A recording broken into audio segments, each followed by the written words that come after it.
বিশ্বকাপের আগে শেষ 3 ম্যাচ প্রথমবারের মতো দলে ডাক পাওয়া অঙ্কনকে বাজিয়ে দেখতে হলে এই সিরিজেই দেখতে হতো, কিন্তু সেই অঙ্কনকেই রাখা হলো একাদশের বাইরে। মাহিদুল ইসলাম অঙ্কনকে দলে নেবার পেছনে যা যা কারণ প্রধান নির্বাচক বলেছিলেন তার সবই যেন টিম ম্যানেজমেন্ট বেমালুম ভুলে গেল।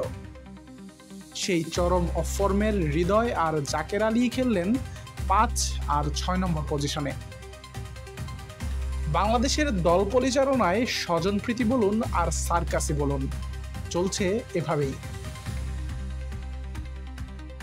গত 1 বছর ধরে টি-20তে বাংলাদেশের সবচেয়ে বড় মাথা ব্যথা মিডল অর্ডার ব্যাটিং। দলে জাত মিডল অর্ডার আছেন একজনই, তাওহিদ হৃদয়। সেই হৃদয় আবার চরম অফ ফর্মে। ফিনিশার জাকের, সোহান, শামীমদের জোর করে মিডল অর্ডার ব্যাটার বানানোর চেষ্টাও বুমেরাং হলো।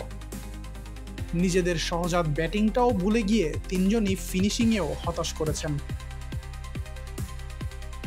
আয়ারল্যান্ডের বিপক্ষে সিরিজে অঙ্কনকে দলে নেবার কারণ হিসেবে প্রধান নির্বাচক এই কথাটি বলেছিলেন যে 4-5 নম্বরে খেলানো হবে তাকে।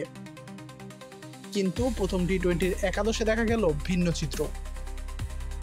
সম্পূর্ণ ভিন্ন এক পরিকল্পনায় মাঠে নামলো বাংলাদেশ।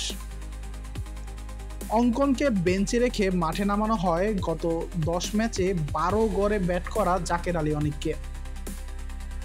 তাহলে অঙ্কনকে বিশ্বকাপের এক সিরিজ আগে দলে আনার দরকারই বাকি ছিল, তাও আবার গত 1 বছর ধরে দলের সাথে থাকা শামীম পাটোয়ারিকে বাদ দিয়ে।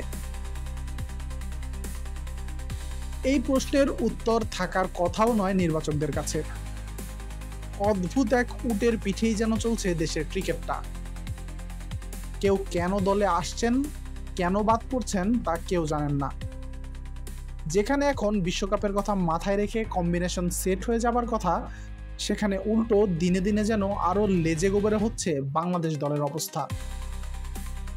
বিশ্বকাপের 3 ম্যাচ আগে এ দলের হয়েও বাজে পারফর্ম করা অঙ্কনকে কেনই বা দলে নেওয়া হলো, আর কেনই বা দলে নিয়েও খেলানো হলো না, সেই প্রশ্ন তাই থেকেই যাবে।